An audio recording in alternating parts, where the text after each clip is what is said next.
Welcome to Space to Ground. I'm Jaden Jennings. We look ahead to Northrop Grumman's 19th Commercial Resupply Services mission launching to the International Space Station next week. This mission will include multiple scientific studies, including fire suppression, gene therapy, atmospheric monitoring, and other experiments, along with space-flown student artwork. The Cygnus cargo spacecraft is scheduled to launch from NASA's Wallops Flight Facility in Virginia on Tuesday at 8:31 p.m. Eastern. Earlier this week, NASA Johnson Space Center hosted a pair of news conferences to highlight the agency's upcoming SpaceX Crew 7 mission to our orbiting laboratory. The diverse quartet on Crew 7 includes NASA astronaut Jasmine Moghbeli, European Space Agency astronaut Andreas Mogensen, Japanese Aerospace Exploration Agency astronaut Satoshi Furukawa, and Roscosmos cosmonaut Konstantin Borisov.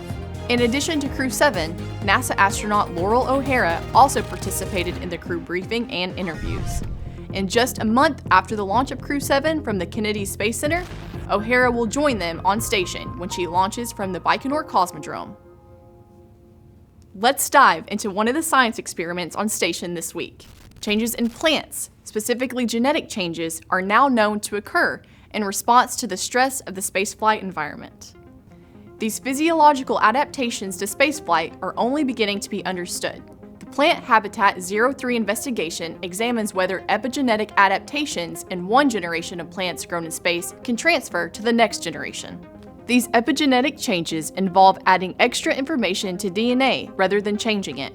Results could provide insight in how to grow repeated generations of crops in space to provide food and other services on future missions and support development of strategies for adapting crops and other economically important plants for growth in marginal and reclaimed habitats on Earth. And that's Space to Ground for now. Thanks so much for watching. You can keep up with the crew currently on station by following their official astronaut social media accounts at @astro_Woody, at @astro_Alnayati, and at @astro_Frank Rubio. We'll see you next week.